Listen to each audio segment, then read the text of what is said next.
Hey, what's up, Unbroken Nation? Hope that you're doing well wherever you are in the world today. I'm very excited to be back with you with another episode with my guest, Tatiana Vilarea, who is a trauma integrative hypnotherapist, intuitive, and coach. Tatiana, my friend, what is happening in your world today? The weather is amazing. It's not raining. I'm in Washington State, as you can see. And yeah, life is good. I'm very Thank you for excited to having have you me. here. Of course, I've been looking forward to this conversation for quite a while. And I know that the Unbroken Nation are going to get a tremendous amount of value from our chat today. For those of who do not know you, tell us a little bit about you, your background, and how you got to where you are today. Well, applicable to your audience in this conversation, because otherwise I can tell you a lot of variations of my story, right? And we're going to talk about business blocks today, professional blocks, right? And so pertaining to this, my journey with hypnotherapy began from my own transformation. Um, and that transformation was about my health, right? I had a developing cancer at age 21 and also a medical injury from it. And so when I discovered hypnotherapy, I had a huge healing and transformation with it for my health, for my medical injury. Literally, I've tried everything under the stars for 4 years, all sorts of modalities. And I had the reversal of the neurological damage in one session. So, of course, I wanted to share it with the world. I wanted to scream about it from the rooftops. So, I started my business, and all the other blocks, my biggest one was fear of visibility. So, a lot of those business blocks that we experience and professional blocks overall that we experience, and we, from our educational system, we are conditioned to think that the mind is primary. So I was so afraid of camera that it was really limiting my growth and success professionally.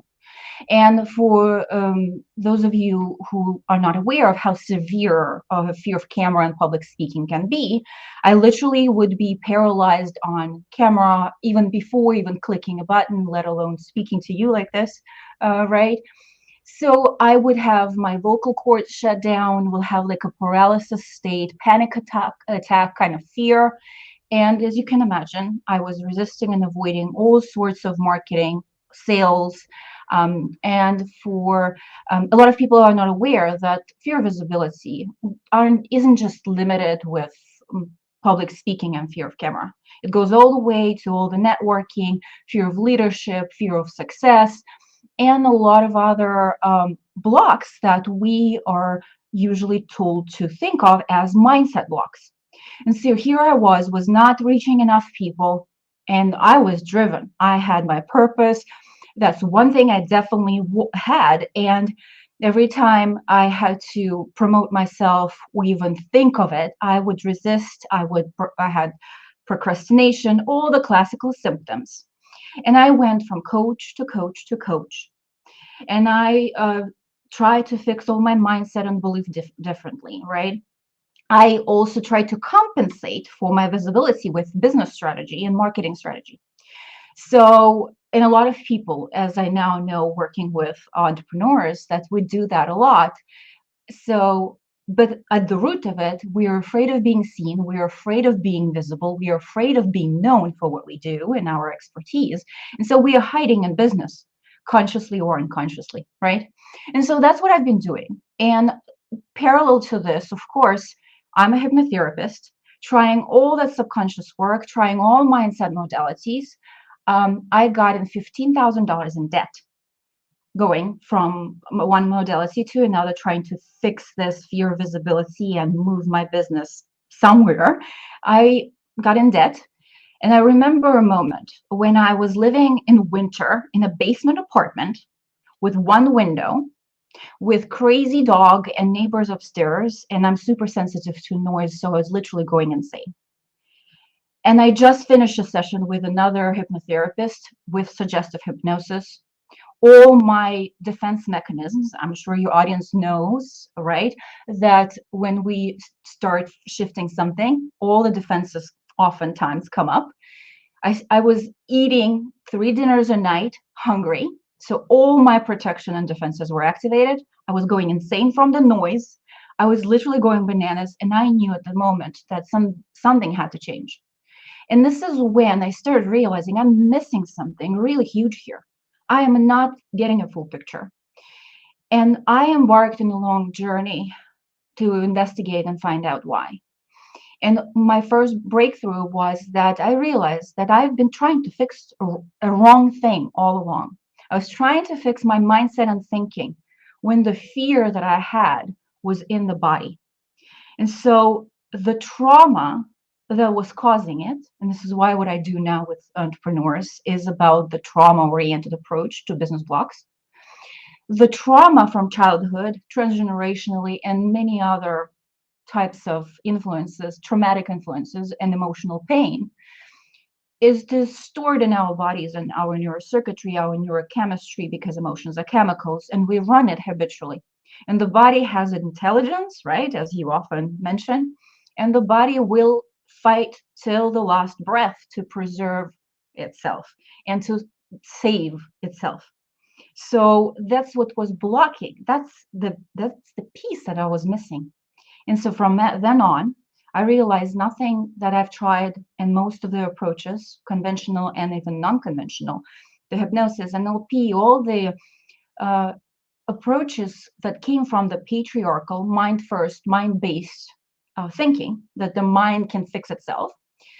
None of them worked for me. So I embarked on a journey to learn trauma, to understand how it imprints our nervous system and body, and that state of unsafety and hypervigilance that we have. And when I realized that there are no tools, so I had to develop them. So I started doing what I now know I do best. I innovated and I improvised, and I developed my modality as a result of it to help release the negative emotions and the neurocircuitry, the neural pathways that run us as that body intelligence trying to preserve itself. Yeah, that's really powerful. And I know from personal experience the impact of only doing mental work and not doing the work to also release those trauma blockages from your body, that physical part. Like, I think one of the biggest misnomers in psychology is like the I think, therefore I am, where I'm Oh, always like, yeah. well, I think you are because you are. And that is inclusive of your mind, your body, your spirit, your soul, whatever. Yes. And to only focus on the mind, I think about this quite frequently. I hit this massive roadblock in just traditional therapy because I was like, it feels stuck in me, it feels trapped in me. And there was this really interesting process about moving through that in a variety of modalities that actually helped me get to where I am today. One of the things that you mentioned that I'm really curious about, you said you didn't find the thing that you were looking for, so you created it. I believe that to be very much about Think Unbroken and why I've done what I do here. Talk me through that process, and I'd love to know exactly what did it look like? What exactly had you pinpointed where you're like, this isn't it, I'm going to create it?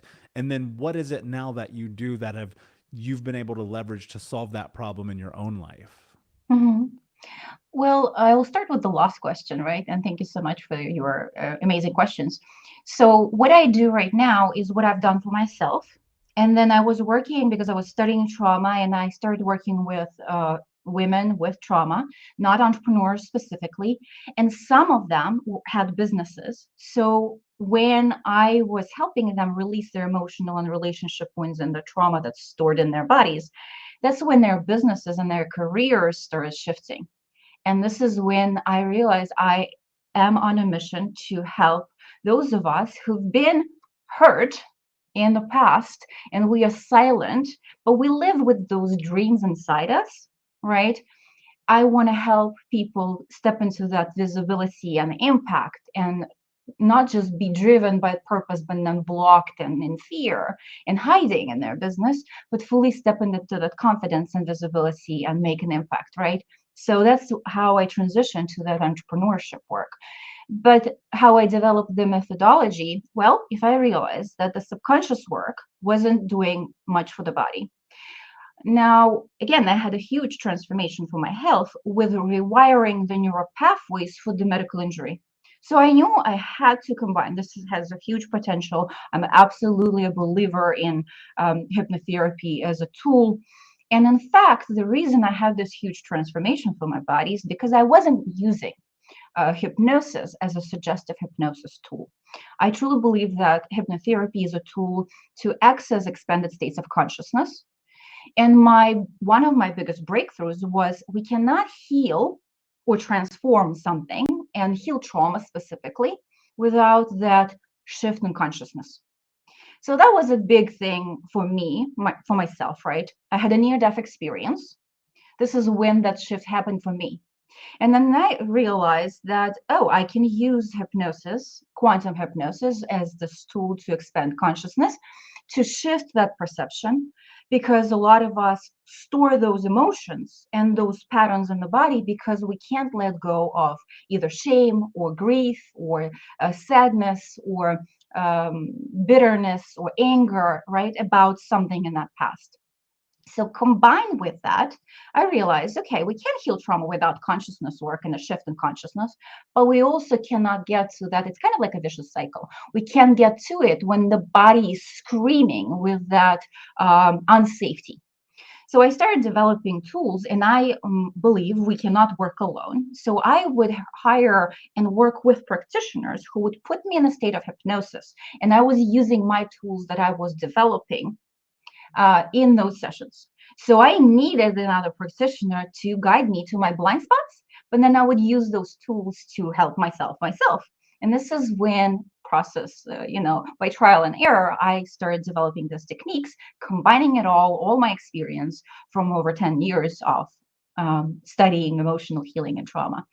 And what I realized, another big key is that when we work with the mind, even when we do emotional healing, for example, inner child work, we are trying to reason and talk to the younger aspects of us, even though we are healing emotionally, supposedly, but we are still talking, reasoning, and using some kind of, support verbally, right?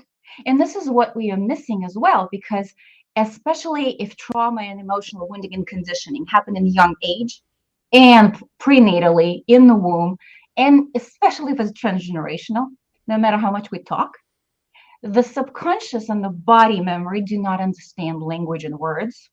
We do not have schema in early age, pre-verbal age, like verbal language schemas in our brain.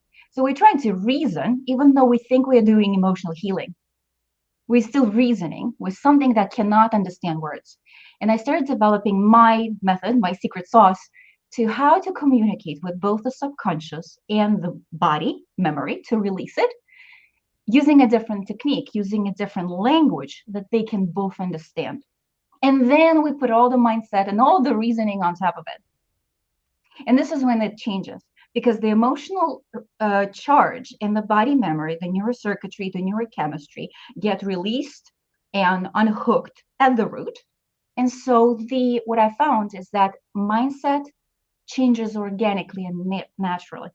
We're not trying to overpower with willpower and trying to change something without going to the root. But if we start from the bottom, then the mindset changes organically and naturally. And we're not trying to willpower through and reason and use logic. And this is, I think, what changes everything for what changed for everything for me in my business and my visibility. And then I do the same thing for confidence and visibility blocks and money blocks for my clients, because a lot of us think that all those three, confidence blocks, visibility blocks, and money blocks, are mindset based, but they are rooted in some type of trauma. It can be our personal trauma, known to us or unknown. A lot of people have unknown trauma, and trauma, as you know, is not an event, but an experience in the nervous system. So that makes anything from the family system to school system to any social traumatic events, right? And then also, basically, well, combining it all, and the money blocks is also some type of traumatic event. We don't know, and it's transgenerational, but it's not mindset. Yeah, I love that, and I agree, and I think that there's so much thought process around, change your mindset about money, change your mindset about, public appearances, change your mindset about all those things. And what I'm really interested about is kind of your thought about willpowering yourself through this, because I have found, and maybe it was a part of just so many things were happening at once in my life. It's probably hard to figure out which ingredient I added to the soup that made it good. But, That happens a lot. yeah, right. And so I'm like Yeah. in this position in my life where, I rewind 6, 7 years ago, money was an issue, being public was an issue, all those things. I felt trapped. And I came to the conclusion one day, I was like, if I don't just do it, it's never going to change. And I slowly started to realize like the money trauma that I had like felt so real because it wasn't a mindset, because when I had made money, I was still in debt. I mean, Yes. the Unbroken Nation know, they've heard me share this story before, but I was making over $100,000 a year, living paycheck to paycheck in vicious debt. And one day it hit me. I was like, oh, I'm in debt because the only thing I've ever seen as learned behavior is to be in debt. So I had to go through that process and recognize, oh, wait, that's generational. That goes back probably hundreds and hundreds of years within my lineage and my family line. One of the things I'm curious about, so as you're in this and you're working with people and you're trying to help them go through this shift and changing and understanding, it's not simply just mindset, but it's all these other parameters. Like, what does that look like? How do you dive into, I guess the way that I would phrase it is, how do you dive into the body memory first? What is the approach? Where do you step into emotional healing versus the mind? Where does conscientious work come into play in all of this? Well, I always combine, I do believe that first step is the self-awareness. So I always combine it with coaching. My goal is to teach a person to be an expert in who they are, not to just have a quantum hypnosis session, let's say, which I am absolutely blown with the results from those sessions, from my personal life and my clients. These are my favorite type of sessions. But if we have a spontaneous change in remission, can the client replicate it? The answer is no, because they don't know what happened. So I always teach the clients to know what drives their life. I work with a concept that I developed, which I call life scenarios. These are those scenarios that we unconsciously play out. Most of them are transgenerationally created, and we absorb them all without any analytical filtering, because it happened in childhood and we did not have analytical filtering. So it goes right in and they become our life scripts, right? And I have 8 of them that I work with for entrepreneurs and about 14, 15 of them overall. So this is the conscious thing. And then I combine it with the body memory. And so the tools are very diverse. I've collected them for a few years now. No session is the same, right? But overall, I believe that if we listen to the body, and if we really trace and track our patterns and what happens in the body, for example, when we are, as an entrepreneur, on a sales call, right? I was terrified of sales and I thought I hated sales. It was not the case, but that's what I thought. And this is what most people think, right? That trauma about money and all that state of unsafety makes us have either even aversion to money, or we judge and we think consciously, oh, we want to become millionaires, right? But then we have so many unconscious blocks and the body is terrified. That's why a lot of people think that they have fear of failure, but they have fear of success. They're literally terrified in their bodies and their neurological system of that wealth and success and being known and being seen. So back to the tools, the body shows everything, because the body holds that emotional charge.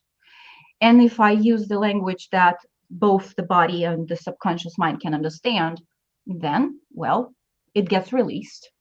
And for example, when a client had problem with sales calls or with visibility, avoiding publishing a book, right? Procrastination, all of that, or avoiding reaching out. So they will have a client reach out to them, but they will drag and delay it. That's self-sabotage, because they know, well, if they respond, they will start getting client, they will start being visible, and it's dangerous for the body. And unless we release that perceived danger that lives in our body's memory, cellular memory and neurological memory and neurochemical memory, well, we're trying to willpower through. Can I'm very curious about this, and I think a lot of people listening will be as well. when you talk about feeling like there's danger in the body and that being the thing that's blocking, like what does that look like? Where are the signs to understand whether or not that's happening? How do you bring acknowledgement and associate that? Because I agree with you. I've experienced that myself, and I've been teaching people for quite a while, and especially when they get into to coaching with me about this concept that they're not they're scared of success because of so many of the things that lead up to this moment. How do you help somebody identify that, and more so when they're with you and they're going through this process and you're bringing attention to this for them? How do you help them navigate it? Do you mind if great questions. Thank you so much. Do you mind if I use an example of a particular Please. client?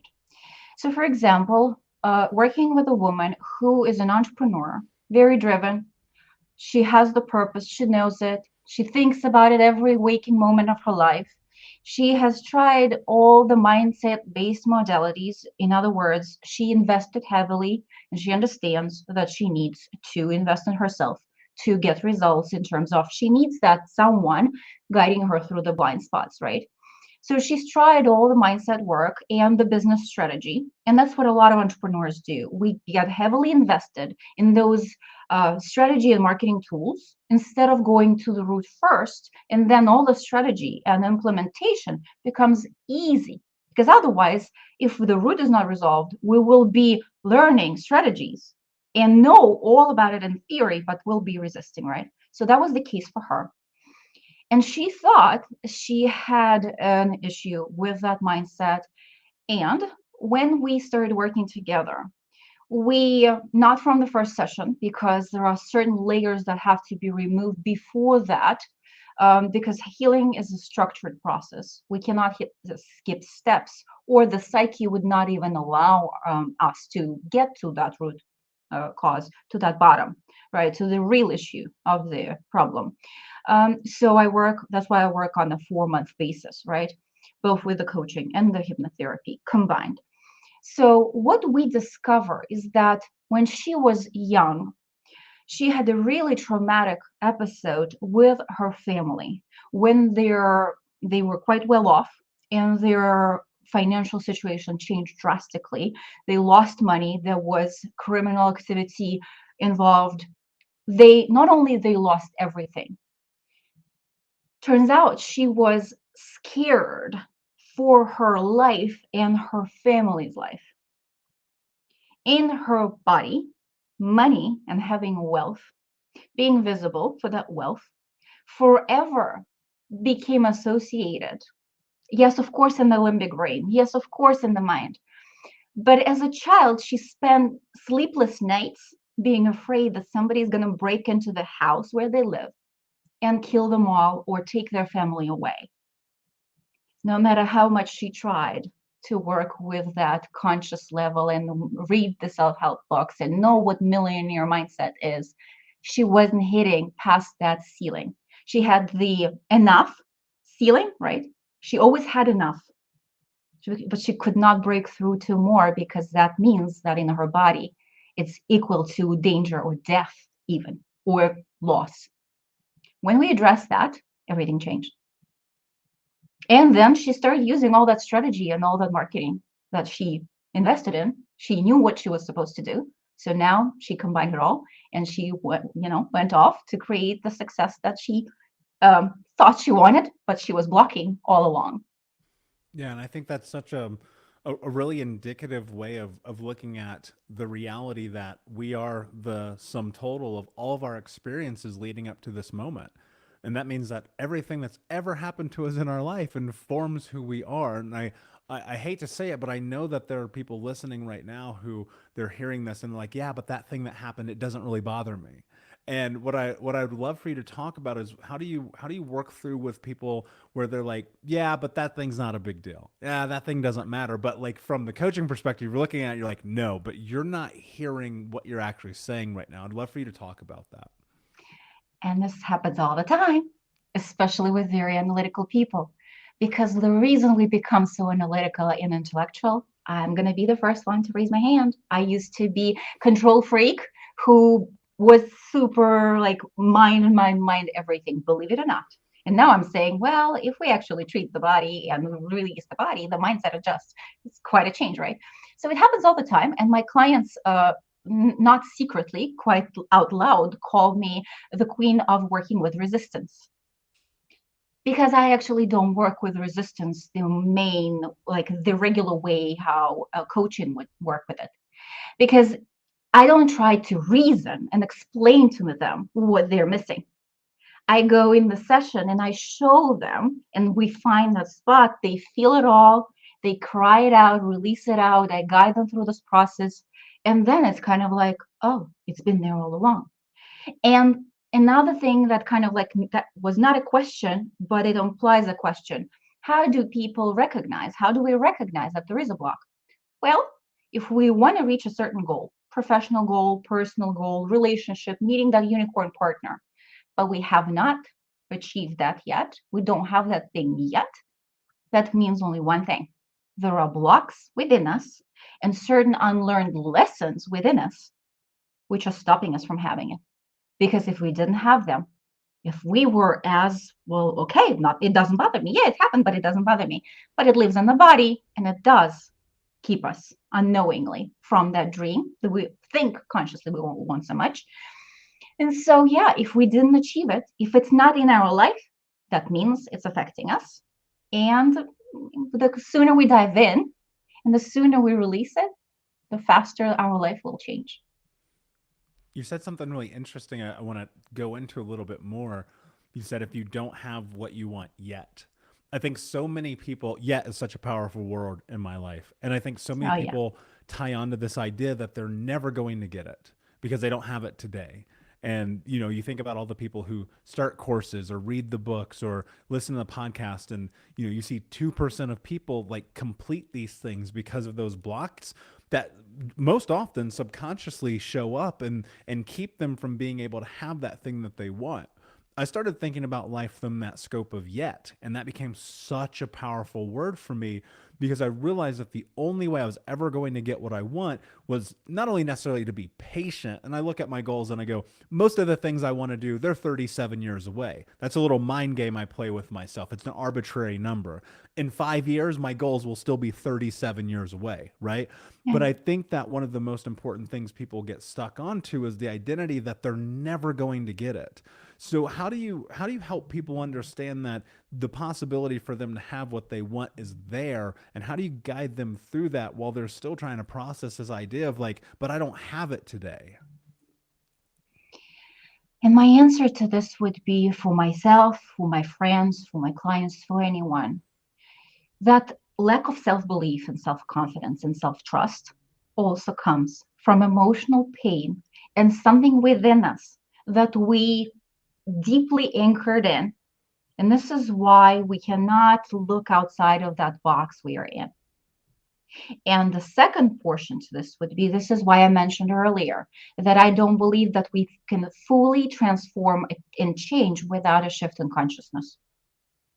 And so this is why I combine my very 3D, very body and emotion based trauma work with that consciousness work when I guide my clients to go into an expanded state of consciousness. Because literally, what happens in hypnosis, and a lot of people, most people don't have any idea about this, because hypnosis is very understudied and it has a lot of stigma, right? Look at how it's portrayed, that it's mind control. If it was mind control, all hypnotherapists would be billionaires by now, right? But there is a study or several studies on the topic of what happens neurologically in the brain. And it's, by the way, applied to other ways of working with expanded states of consciousness. So it applies not just to hypnosis, but I know you talk about the gong and the sound healing experiences. This is one of my favorites, things to shift myself as well. Now I trained myself to do it automatically at will, so to say, but it took years of practice, and it started with gong sessions, by the way. I know we have that in common because of your Thailand, I think, experience, right? Mm-hmm. Yeah. So when we are in a state of that brainwave change and hypnosis specifically, because the research was about hypnosis, we have a part in our brain that's called default mode network. And that's the collection and an archive of who we are. It's all that state and sense of self, all the memories that formed us, that we believe, okay, this is who I am. I wake up in the morning, okay, yeah, I am the person because this is kind of like the archive of my experiences, and this is how our personality is formed. Well, what happens in hypnosis, that part of the brain is somehow turned off and switched on.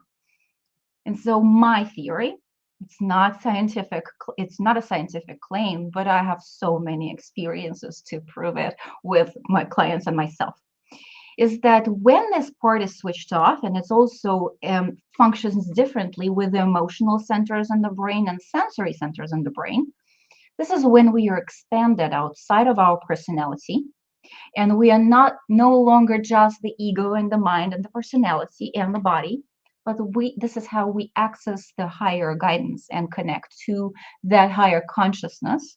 Well, everything that there is, right? That fabric of life, and connect to our souls. So we have a bigger perspective and a bird's eye view on, oh, this is when the realization comes. Oh, this is why things like that happen to me. There is purpose to this madness. There is reason, and I'm meant to serve with it or do something with it. For example, in my own life, when I had a near-death experience, which, by the way, we don't need to wait for a near-death experience to experience that, and that's why I use the quantum hypnosis to help people do it right in their bodies and embody that state.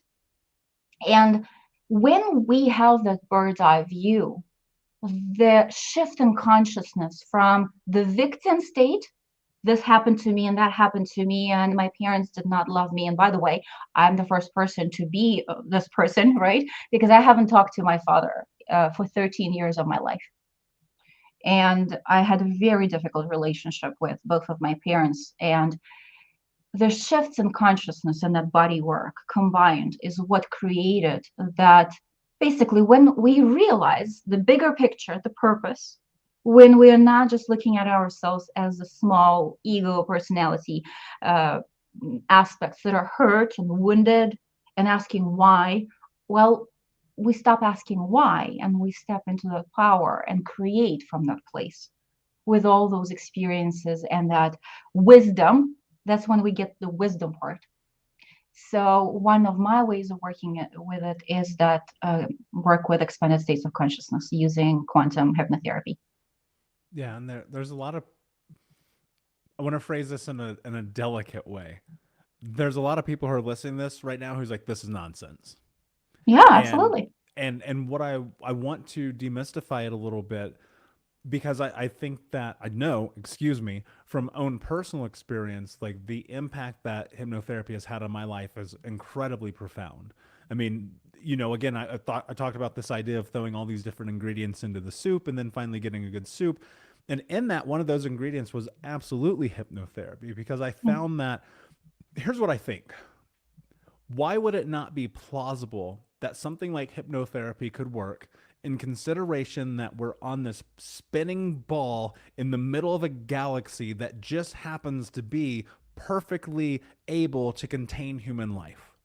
And in that, why would a modality like this not work, or any other type of medicine that could be medicinal or efficable in your healing journey? And one of the things that I'm curious about from a practitioner standpoint, I would love for you to talk a little bit more about why hypnotherapy works, because I've done it, I know it does, but for those listening who maybe are not so convinced and maybe a little bit skeptical, why does hypnotherapy work? Well, I do think that whether we look at it from the perspective of an expanded state of consciousness or not, but because of how it works on the brain functioning during the session, if that's a sensory, the perceptually mechanism of who we think we are is switched off, then we are not bombarded with, oh, I am that and that happened to me and I'm my emotional pain and what my dad or my mom did to me and that boss and all of that. If we turn it off, and with the suggestions and emotional healing and that body based healing, we, while at the same time in that session, we help the client then release the pain, then the emotional charge is released. Well, hopefully, if we're working with emotional healing, not just mind-based suggestions, because otherwise we're trying to put a new software system on a hardware that's still in that loop, right? Negative loop. That's why I do believe that emotional healing has to come first, and all the suggestions can either happen parallel or after for the permanent, true root cause transformation. But from the perspective of even biology and what happens neurologically in the brain, I think this is why it's such a powerful tool, because we stop being the old composite, old archive of who we are in the moment of that session, and we can create something new. And in that, when people go through this process with you and they come out the other side and they look at life in, let's call it, through this new scope, these new glasses, how do you continue to have momentum in that? Is this something that people need to do like 100 times, like 3 times? Is it one time? Like how do you continue to have momentum through a process like this? So, from my current state personally, and from the observation and research, what because and now as I'm working with my clients, I am researching the things that work and how fast they work. I am that nerdy researcher that's researching my own work and trying to find the quickest, most optimal solutions to provide the value and the change for the client. So I'm researching it all the time, and what I'm finding is when the again when the emotional charge and the body memory are released, we no longer have that. Imagine it kind of like a needle that's sitting inside of us, and when we are trying to move, it hurts. I don't know how else to, like, when we are trying to move and create the actions, every time we kind of, well, move that thing, it will create pain, and we will be resistant to action and taking the steps, be it in our careers or businesses or personal lives or that wealth creation. Now, what if we take out the needle, that very root cause that's holding the body in that state of unsafety and fear? Because ultimately, any block we have is rooted in fear. There are no blocks in this universe that we experience as humans that is not rooted in fear. And that is connected to a state of unsafety. If that thing, that needle of a state that fear and that causes the state of unsafety, that we then build all those walls and adaptations and all the defense mechanisms against, if that whole thing is released, well, we have no use for those adaptations and defense mechanism and procrastinations, and now we're not afraid to move forward and the actions come naturally. And yes, we of course will need mindset work, because some people simply don't understand that they don't have to be paid by the hour, but they can be paid for the transformation that the mind-blowing transformation they create, right?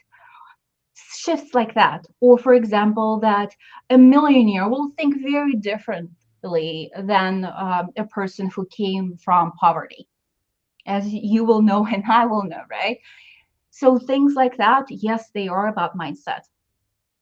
And when we put them on top of that fundamental change, together with our shift in consciousness, that I'm not a victim, I'm a victor, and I'm going to use it all. Like, things that happened to me in my life, the trauma that I carried from World War II, because both of my parents were in World War II, that affected my money tremendously, by the way. Speaking of the state of unsafety, childhood trauma and family trauma, all the other things that happened to me. I moved to America at age 19 with $350 in my pocket.